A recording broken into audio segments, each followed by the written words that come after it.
So we will be discussing today from Canto 4, Chapter 4, verse number 34. The chapter is entitled Sati quits her body. So we'll Ruji, little more sound. Yes, Prabhu. Try that. I kept actually my mic. You can see my mic is very close to my this one. Okay. Hopefully, I think. What about others? They are able to hear clearly? Yes, Prabhu. Hare No Krishna. problem. Prabhu, check your computer also from your side. Hare Krishna.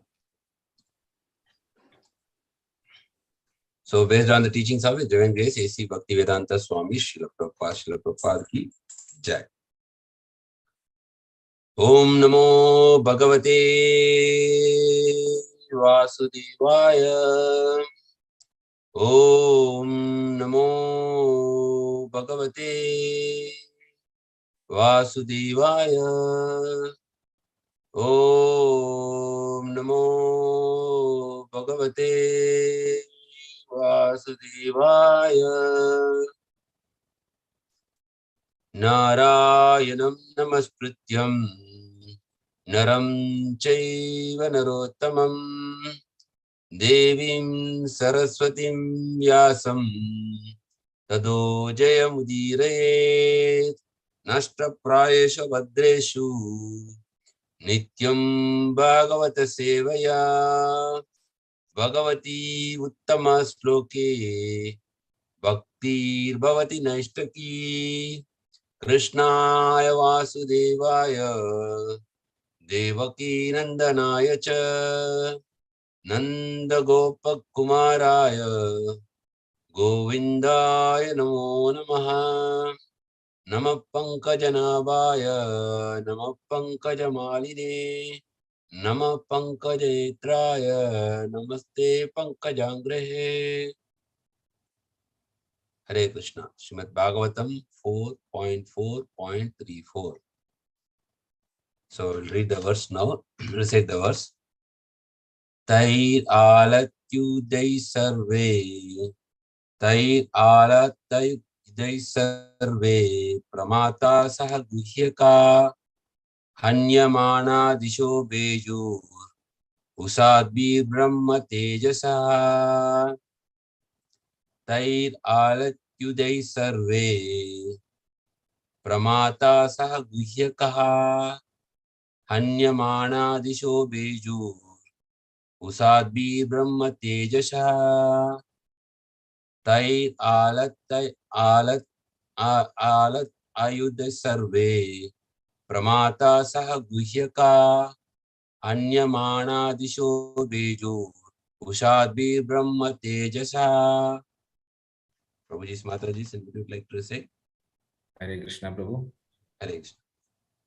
Tair alatayude sarve pramata saha guhyakaha hanyamana disho beju ushabir brahma tejasa. Hare Krishna. Hare Krishna. Hare Krishna Prabhuji. Yes, Prabhuji, please. Tair alata ayudai sarve pramata sah guhyakaha अन्यमानादिशो बेजुर उषद्भिर ब्रह्म तेजसा. Hare Krishna. Hare Krishna. Any Mataji? Hare Krishna. Yes, Shri Kumar Prabhu, please. Tair alatayudha sarve Pramata.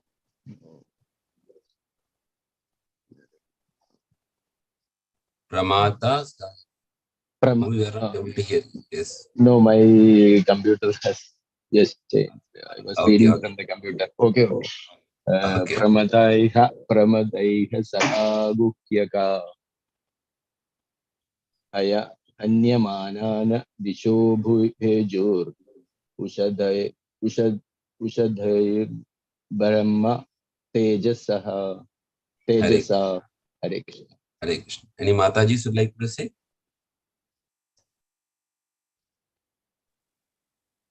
Hare Krishna Guruji. Hare Krishna Mataji. Prayer. Alayuthaha sarve pramadaha saha guhyaha Hanyamana Dishopechar Usafir Brahma Tejasaha. Thank you, Mataji. Thank you, Babis and Matajis. So we'll read synonyms, word to word meaning. Tai, by them, Alata Ayudai, with weapons of firebrands. Survey, all. Pramata, the ghost. Saha Guhyakaha, along with the Guhyakas. Hanyamana, being attacked. Disha, in different directions. Veju, fled. Usadi, glowing. Brahma Tejasa, by Brahmanical power. Translation and purport by Divine Bliss A.C. Bhaktivedanta Swami Srila Prabhupada Ki Jai. Translation: when the Ribu demigods attacked the ghost and Guhyakas with half-burnt fuel from the Yajna fire, all these attendants of Sati fled in different directions and disappeared. This was possible simply because of Brahma Tejas, Brahmanical power. Purport. Shikma Prabhu would like to read the purport. Okay, Bharaji. Hare Krishna. Translation purport Bhaktivedanta Swami Srila Prabhupada Ki Jai. Purport. The word Brahma Tejasa used in this verse is significant. In those days, Brahmanas were so powerful that simply by desiring and by chanting a Vedic mantra, they could accomplish very wonderful effects. But in the present age of the degradation, there are no much Brahmanas. According to the Pancharatriga system, in this age, the entire population is supposed to consist of Shudras because the Brahmanical culture has been lost. But if anyone displays the signs of understanding Krishna consciousness, he should be accepted according to Vaishnava Smriti regulations as a prospective Brahmana and should be given all facilities to achieve the highest perfection.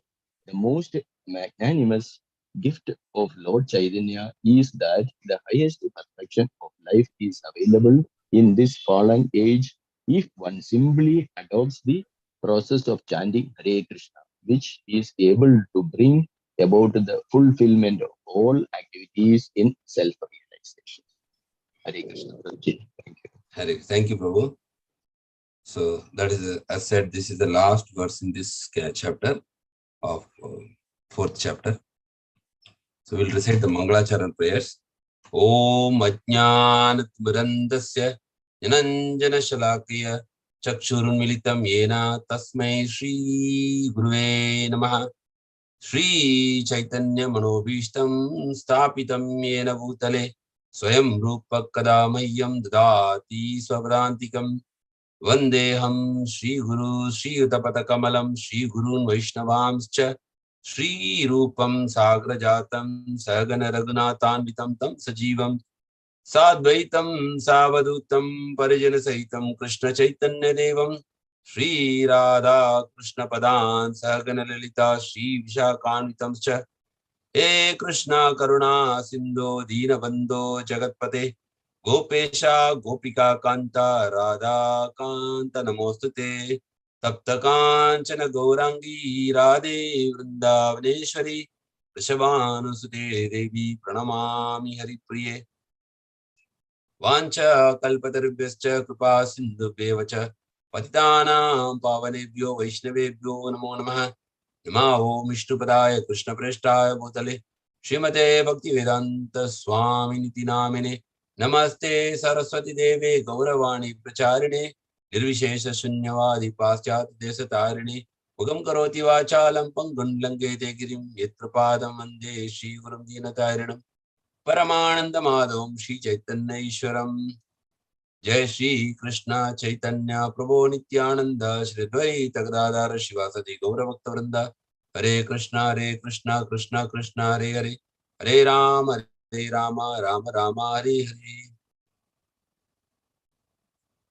So Canto 4, we are discussing from this first 7 chapters, where the Daksha, Prajapati and Lord Shiva, their interactions, lot of issues are going on in between them. That is discussed in the first 7 chapters, and will be learning a lot of lessons by their interactions, what the offenses committed against a Vaishnava, and when you are becoming too much proud, what happens, and all these offenses will lead to what kind of results. All those things we are learning from this first section of this canto, first 7 chapters, Daksha, Prajapati and Lord Shiva. And then about Dhruva Maharaj and the second section, and Prithu Maharaj, and then the Prachetas in the 4th section. So we will go into this today's chapter, 4th chapter, which is entitled Sati with her body. So we all know the recap. We have been reading quite long on this chapter, how there was discussion between Lord Shiva and Sati, his wife, that she had a desire to attend her father's sacrificial ceremony. But of course, because the first sacrifice, Lord Shiva was insulted, Lord Shiva was not favorable for this. But however, she had a very much attached to their family members. She wanted to see their relatives, family members, everybody. So she is persuading Lord Shiva. And Lord Shiva knows now he cannot change her mind anymore. So finally, half-heartedly, he's quiet. He knows he cannot stop her anymore, and he cannot stop what is going to happen also.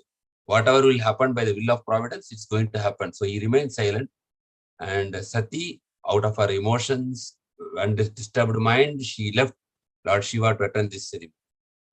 And this chapter discusses about what is happening after Sati, she attends that sacrificial ceremony. So we have here the sections, different sections on this chapter. So there are 34 sections here, like first 1 to 5, 34 verses we should say. Okay, in the first 1 to 5, we understood that Sati leaves Lord Shiva to attend her father's sacrificial ceremony. And once she goes there, she understands that her father was same like before. He did not change. Even in this, not only he disrespected Lord Shiva in the last sacrifice, in this sacrifice, he did not even bother to welcome his own daughter. So Sati gets a cold response from Daksha. So that is from verse number 6 to 10. And seeing that, Sati becomes very much disturbed on this way his father is behaving. So that is how, like when pride comes, even to one's own family members, people don't behave properly. That is a symptom of pride, even within brothers, within father, son, like that. This is an example. So Sati gets very much disturbed by the response of his father, and she retaliates. She expresses her contempt. She condemns Daksha. Sati condemns Daksha for his behavior. And this section is very much elaborated. How the way of condemning, what was the statement she was using. So she was expressing that who would hate Lord Shiva, because the word Shiva itself means very auspicious, all auspicious. So Vaishnavanam Yathashrabdu. So a Vaishnava normally is not hated by anyone. So here Sati is asking her father, who would hate Shiva except you? You are the only person who don't like him. So however we are good, there may be some people who will not like us. And here Daksha, even though Lord Shiva was exemplary great, still her own father-in-law was not having so much respect for him. You are an Ati Asad Dutma, as you insulted an exalted personality. This we will see in the next slide. What is this? How Asad, how he is not a good person, because he does not see even the good qualities present in a person. Okay, and also Sati says the dust of a Vaishnava destroys an offender. It is always said that when you offend a Vaishnava, you have to beg forgiveness from him, or else at least you have to take the dust from his lotus feet, and if you put on your forehead, then also your offense gets the offense get neutralized. You can say it is destroyed. So that is the potency of the dust of a Vaishnava. Even Prahlad Maharaj, when he is discussing with his father Hiranyakashipu, he is saying, any amount of preaching or any amount of philosophical understanding, whatever I give to you, this is for us also. When we are preaching, or he's saying, if you are in a demonic attitude, you cannot understand the philosophy of Krishna consciousness. Then how can we understand philosophy of Krishna consciousness? Prahlad Maharaj continues saying that, the next verse, whether you are trying to convince by logic, philosophy, or by, by reasoning, it will not convince an atheist or a demonic personality. We are seeing that, we are experiencing in our preaching, when we are expressing this philosophy, there are certain people, whatever way you explain, they don't accept it. Then what is the solution for them? Prahlad Maharaj says in the next verse to his father, unless you take the dust of a Vaishnava from the feet of the Vaishnava, the dust feet from the Vaishnava, and smear it all over your body, there is no chance of you becoming Krishna conscious. So that is the only reason of how a person can get his heart transformed is by respectfully taking the dust of a lotus feet of a Vaishnava and then smearing on his body or putting on his forehead. So that's what Sati is describing here. Dust of a Vaishnava destroys an offender. That's the glory of the Vaishnava. And because we know Vaishnava Metashram, so it's the highest Vaishnava, greatest Vaishnava. So unless Daksha takes the dust, he will not be forgiven for his offenses which he has committed. And then Lord Shiva's name, fame, orders, and lotus feet are all glorious. We know that we understand Lord Shiva's glories, his name, his fame, his orders, and lotus feet. And he is so compassionate. His name is called Ashutosh. Ashutosh means one who quickly gives the benediction. He's so compassionate. Somebody does little austerity also, he will immediately give the benediction. So that's why Lord Shiva's worshippers, they get quick benedictions. But whereas Lord Vishnu, he tests his devotees so that they get fully purified. And he sees whether it is the right time, whether I can give this benediction. If I give this benediction, what will happen to them? This all Lord Vishnu is making, his perspective is different. But Lord Shiva is more compassionate. He is giving whether it is, it will give immediate good or not. Because of their prayers, he is very much merciful and gives the benediction. So his name, fame, orders, and lotus feet, all are glorious. Since my body was born from a blasphemer, because he's offending Lord Shiva, so since my body was born from a blasphemer, now Sati decides to give her body because he don't want to have this body which her father has given. Because as we say, Mamayavam so Jiva Loke, Krishna says, like that we are part and parcel, our body is part and parcel of our father, biological father. So the Sati is not very happy to have the body which is given by her father. So she is deciding that she will give it up. And Lord Shiva is not obliged to follow Vedic rituals because he is above the three modes. So Lord Shiva, even though he is in charge of Tamoguna, but still he is not affected by Tamoguna. He is above the three modes. So one who is transcended the three modes, he does not have to follow any kind of specific Vedic rules and regulations, because these rules and regulations are there so that for us to transcend all these three modes.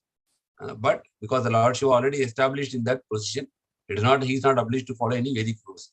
And also Sati says materialist cannot achieve the powers of a transcendentalist. Very important point. The powers which is achieved by a transcendentalist is different.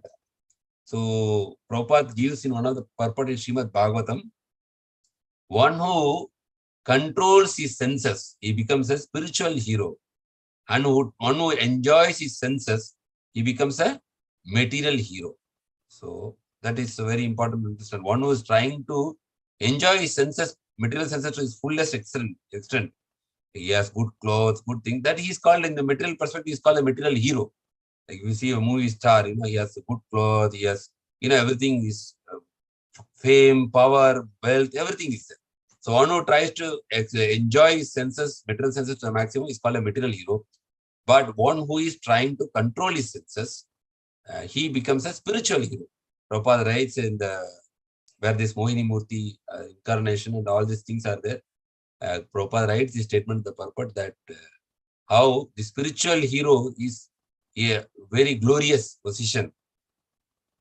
And one time Prabhupada said it to one of his disciples that, why when Prabhupada was walking, many people are falling at his feet. He said, do you know why they are falling at my feet? Then his disciple told, well, no, Prabhupada, we don't know. And Prabhupada said, because I have conquered the material desires and the sex desire. That is the reason they are falling at my feet. So that is a glorious position of a devotee. He is conquering his senses, which is really very challenging. In Nectar of Instruction also, we know the first instruction that Vacho Vegam, Manaso Krodha Vegam, Jivva Udara Prastha Vegam, Etan Vegam, Samaveta Tira, Sarvam Apimam Sishyam, Prithvyamta Sishya. So he can accept, he can become a spiritual master and accept disciples from all over the world. So that is the position. So these urges, if somebody is able to control whatever the urges from the body, mind, and the senses. Krishna also says, if somebody before quitting his body, if he is able to tolerate and control his urges, he can get liberated from these material miseries. So that is how here Sati is saying, materialist cannot achieve the powers of a transcendentalist. So very, very important point. Then 22 to 23. My body is a source of embarrassment because it is given by her father, who is insulting her own son-in-law. So she's not happy with that body. By giving all these dialogues to her father, Sati performs the Sat Chakra Yoga, and she then gives up her body. Her body, it's emanating. The flames consume her body, and she disappears from that sacrificial arena. That is from 24 to 7. After that, there is a lot of inauspicious signs because she is a very glorious lady, a faith and chaste wife of a Vaishnava, glorious Vaishnava, Lord Shiva. So there is a lot of inauspicious things happening. That there's a great cry arising from the sky because of this event which has happened. Then there is like kind of fighting between the Lord Shiva's followers who are coming with Sati, and there are also followers of Daksha, and then also Brahma invokes special powers also to settle the situation. So all this 2 and 4, there is back and forth. There is kind of fighting, argument. In that section, today we are seeing how the Ribus, they are demigods, they are invoked to control the situation. They drive away Lord Shiva's attendants. This is 31 to 34. This is the whole section about 4.4. Here, we said how we are blaspheming the sadhu. There are different kinds of people who are categorized in this name. So sadhu, who is a sadhu? Sadhu means it's a saintly person. We know that it's a saintly person. But if you want to go more detail about what is a sadhu, he accepts even fault in others. He's called sadhu. He's a sadhu. Since the faults can eventually be transformed into good qualities by certain methods. Like Prabhupada, we say he's a sadhu. Because he went to the Western world, even though he saw these people were addicted to so many bad habits, he accepted fault as it is, and he eventually taken them as their, like trained them and transformed them into good qualities by training them in the devotional service. That's called as sadhu. Accepts the fault even in others, since the faults can eventually be transformed. You know that these people can be transformed because the soul is divine in nature. Then there is one more personality is called Mahatara. Mahatara means he one who overlooks the faults and only sees the good qualities. Like they say the honeybee. If it goes, it only sees the good thing. Only in the flower, maybe the flower is ugly or beautiful. It does not see the flower is ugly. It just goes, takes the honey, then goes to the next flower. Like that, Mahatara. So that is one personality. Who follows this principle is called as Mahatara. Then there is Mahatama. Mahatama means takes small good qualities and magnifies them, not seeing small faults. They say even like Lord Jagannath, he has a very big eyes. Why he has a big eyes? He sees even a small good quality in us, then he magnifies that, and he does not see the small faults. So that quality, that nature is called Mahatama, means taking small good qualities and magnifying them, and not seeing the small faults. Small faults, if you see, everybody is having a lot of faults. But the small faults, we should not focus much, but rather focus on good qualities. If we focus on this, then between even Vaishnavas, there can be very good relationships. But if you focus on the small faults, then there may be kind of disagreement, or we will not have good rapport with our other devotees. So it is said that the good qualities we should see with microscope, and the bad qualities we should see with the telescope. Means you should not, it's like very far. but this one is like the good quality should be focused on every person. Then there is another nature, Ati Mahattama. That means that personality sees good qualities in others where there are none. Even though there are not, he is trying to see the good qualities in them. Then Asadu. Now, sadhu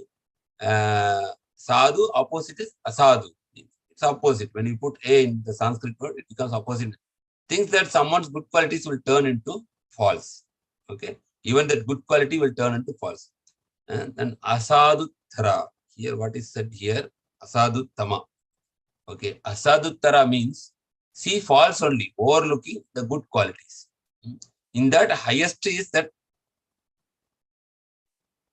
Asaduttama is coming next. So Asaduttara means see false only, overlooking the good qualities. So they only see the fault, bad things. And even though the person has a good quality, they don't see that.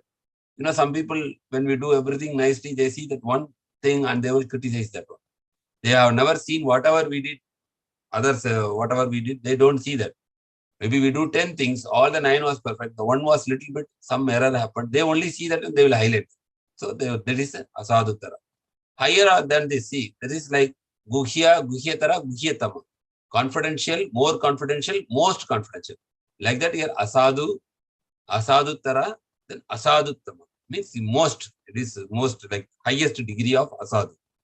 Take small faults and magnifies them, seeing no good qualities at all. This is what Daksha is referred here, Asaduttama. Because Lord Shiva was in the trance and he did not respect Daksha, he was the chief of that sacrifice. So he taken the small fault that not disrespecting and magnified them and started criticizing. And he never say any good qualities of Lord Shiva. That's called Asaduttama. So Asadu is a first level. Asaduttara means second level. Asaduttama is the highest, or we can say like kind of very bad thing. And Ati Asaduttama. And this is still more higher. Sees only faults in others, even when there are no faults. Here, there is a small fault and magnified. But here, even though there are no faults, they superimpose the faults on. Like when people do gossip, even though maybe the person is innocent, he did not do anything. When people are gossiping, they will intentionally put a fault on the person whom they are gossiping. That no, this person did intentionally like that. He might have not done on that perspective. So this is putting the fault voluntarily upon somebody when even there are no faults. So these are some of the like the nature of the different personalities, how they see sadhu, mahattara, mahattama, ati mahattama, asadu, asaduttara, asaduttama, ati asaduttama. Here, Daksha is referred as asaduttama. Then today's section 31 to 34, Rubus drive away Lord Shiva's attendants. So 31, verse number 31, Shiva followers attacked. So Shiva's followers, because Sati left her body, the Shiva's followers became very upset, very angered. They got too much anger. So what they did, they attacked. While people were just talking, Lord Shiva attendants prepared to kill Daksha. That is 31. 32, Bhrigu's oblations. Seeing them swiftly approaching, Bhrigu Muni offered. So Bhrigu Muni offered oblations in the southern 5 times from the Yajurveda to kill those who destroy sacrifices. So Bhrigu Muni want to continue the sacrifices because it is for the welfare of the humanity and the universe. So he does not want to disturb the sacrifice because of this fighting. So immediately what he did, he offered the oblations into the southern fire with hymns, Vedic hymns, from the Yajurveda to kill those who destroy sacrifice. As his prayer and offering, then the Ribus appeared. The Ribus appeared as a result of those oblations. Many thousands of powerful devatas called Ribus manifested, who achieved strength from the moon god, Soma. Then they started attacking the Shiva followers. They retaliated. So that is today's verse. Shiva followers fled. Attacked by the Ribus, the followers of Shiva fled in all directions. This was possible simply because of Brahma Tejas. So the Brahma Tejas only Srila Prabhupada is writing here. What is this Brahma Tejas? The word Brahma Tejas, Tejas means kind of very powerful, kind of affluence. The Brahma Tejas means affluence in the form of Brahman. The Brahma Tejas used in this verse is significant in today's verse. So in those days, not in Kali Yuga, Satya Yuga, Treta Yuga, Dwapara Yuga, like that, the Brahmanas were so powerful that simply by desiring and by chanting a Vedic mantra, they could accomplish very wonderful effects. So we all know by chanting Vedic mantra, the Brahmanas were so pure and powerful, they were able to do a lot of wonderful effects. Can somebody give examples? What were the things were accomplished by the Brahmanas by chanting Vedic mantra in the earlier ages?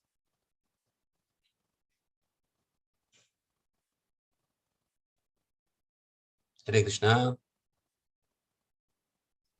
What were the, yes, destroy their enemy just by chanting mantras? yes, Prabhu. Yes, destroy the enemy by chanting mantras. One example is that, Prabhu, like from Bhagavatam, King Vena, right? Yes, King Vena, yes. King Vena, yes.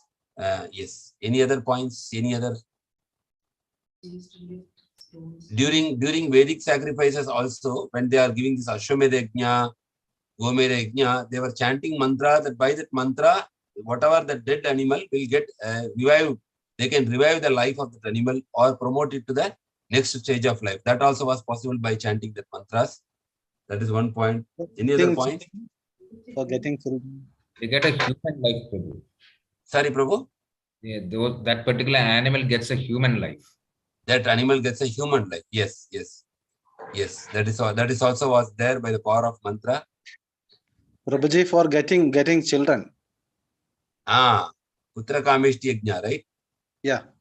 Putra Kameshti, where like Dasarath Maharaj also, he got all the 4 sons by Putra Kameshti Yajna.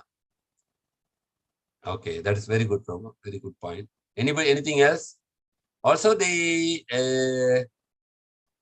weapons were used, but that was not by Brahmanas. The Kshatriyas used their weapons, no? Like they chant the mantras and then they release the weapon during the war. That is different. That is from Kshatriyas. So anybody else, like with Brahmanas, what are the other things we had? Anybody else, any other point to highlight? Also for Prabhuji, rain, for getting rain and all, I think. Yes. They were used to chant mantras and they can get the rain also. Yes, that was possible.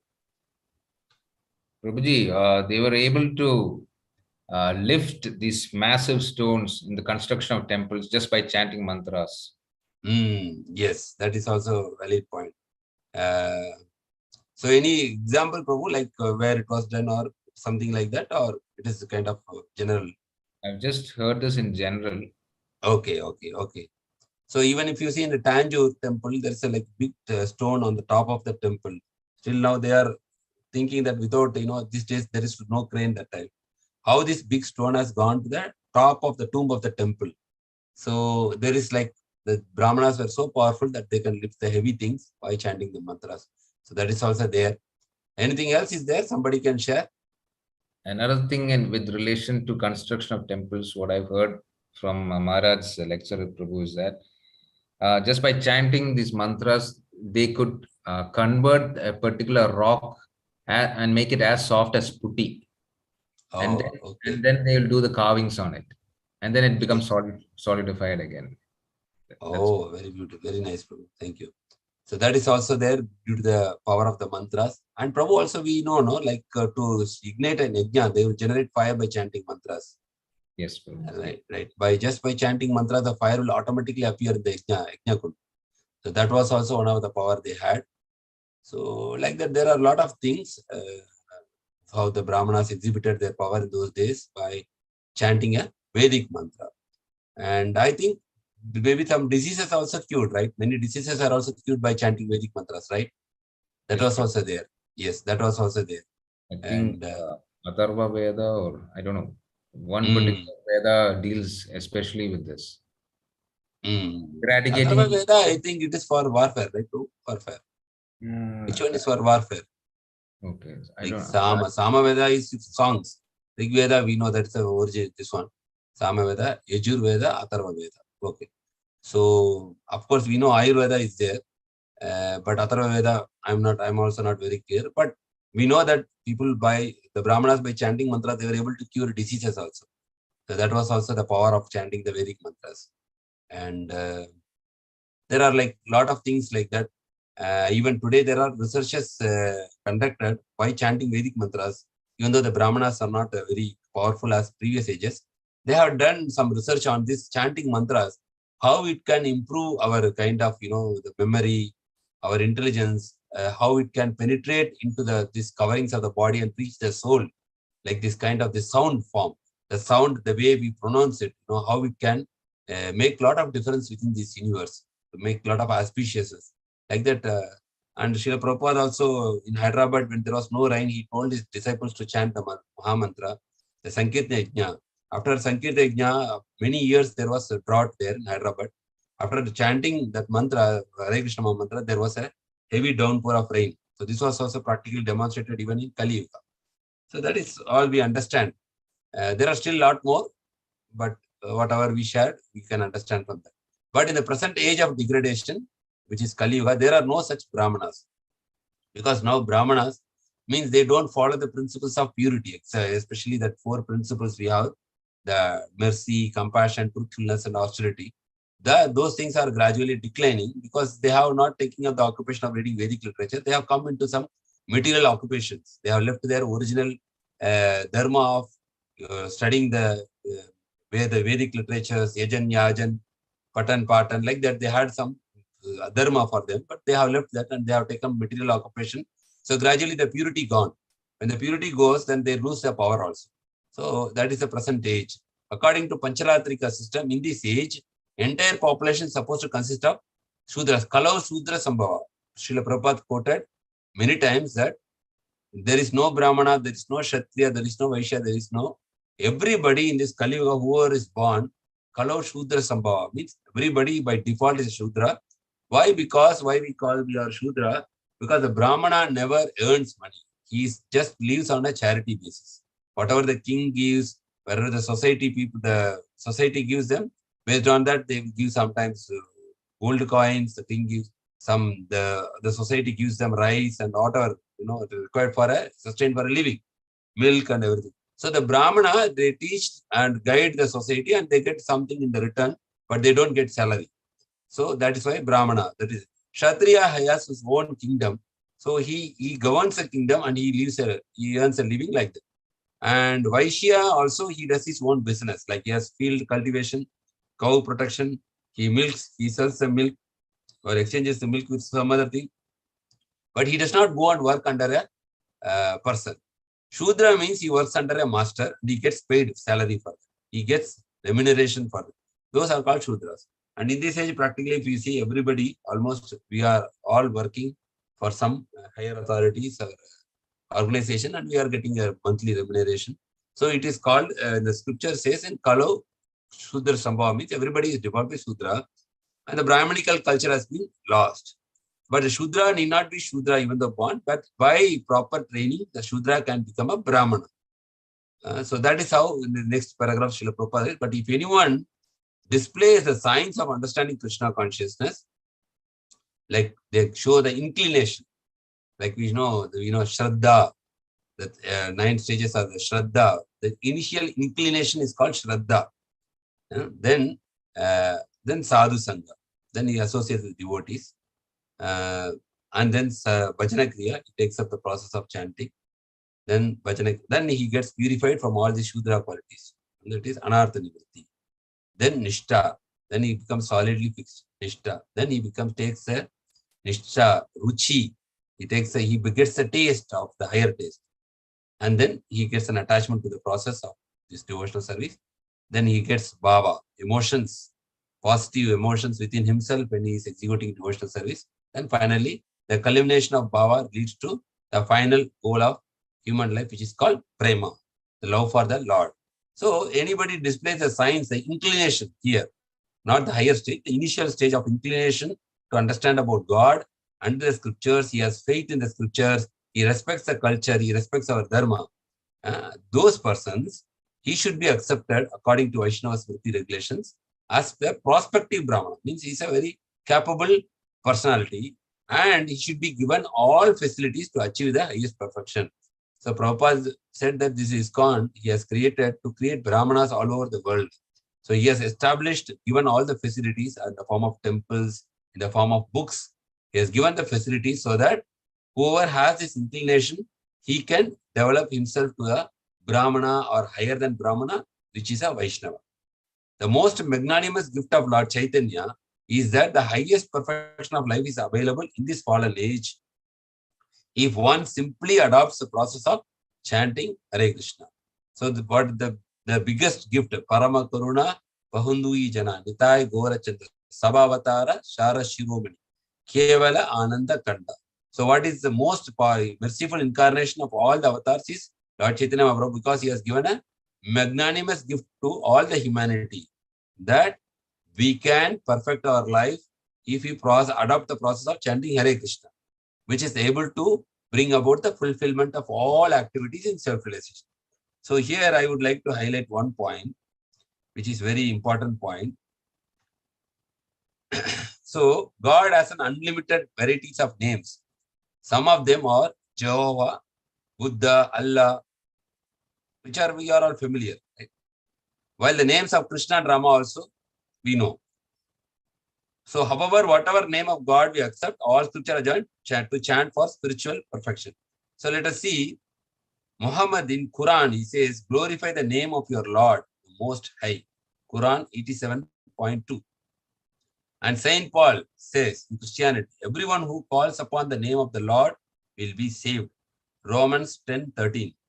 And Lord Buddha declared, all who sincerely call upon my name will come to me after death, and I will take them to paradise. Vows of Amida Buddha 18. King David preached, from the rising of sun to its setting, the name of the Lord is to be praised. Psalms 113.3. And of course, Brihadaranyaka Purana, we know that Nasteva, Gatiranyata. Harer Nama, Kevalam, Kalo Nasteva, Gatiranyata. Says that there is no other way except chanting the holy names of God in the age of Kali. So now, what is the speciality? Everybody is telling chanting the name of God. But whatever names are there, we cannot chant for a long time. When you say what the other scriptures or other, we cannot just keep chanting a God name, single name for a long time. Naturally, it is not having a tune or something. But what is the special design of Hare Krishna Mahamantra? It makes the chanting very easy to repeat. We beautifully sing. People chant the kirtan for 3 hours, 4 hours, because it is composed in a beautiful rhythm with a tune. With many tunes you can sing. The special design of Hare Krishna Mahamantra is it makes easy to repeat, and also it is pleasant to hear. So even though people who do not understand this Krishna conscious philosophy, they are able to relish the kirtan. So Prabhupada always said, for the mass, they cannot understand the philosophy. The mass, the majority, they will not be inclined to hear the philosophy. He said for them, there are only 2 things, kirtan and prasad.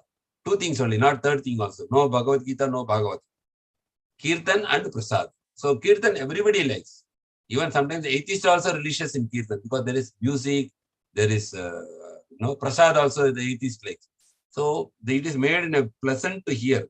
Spoken or sung by yourself or in a group, Hare Krishna invariably produces a joyful state of spiritual awareness of Krishna. It is transporting us to a very superior consciousness or transcendental consciousness, or we can say Krishna consciousness. That is a beautiful beauty of this Hare Krishna chanting.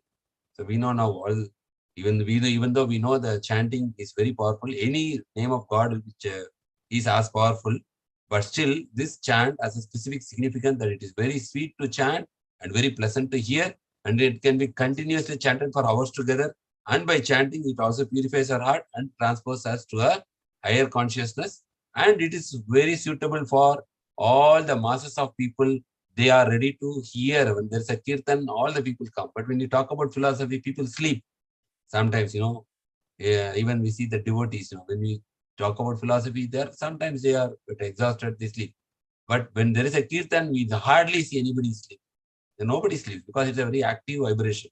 So that is the benediction which Chaitanya Mahaprabhu was given by chanting, when joyfully, susukam kartum abhyam, chanting joyfully this Hare Krishna kirtan, one can achieve the fulfillment of all activities in self-realization.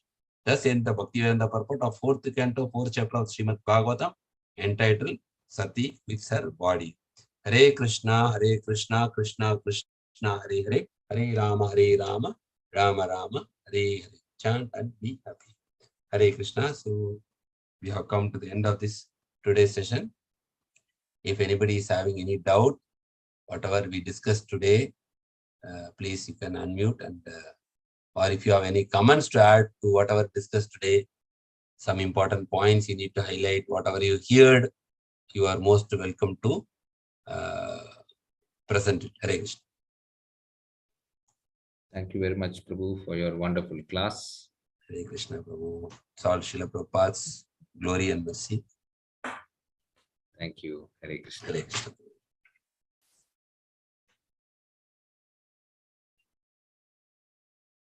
Any other questions?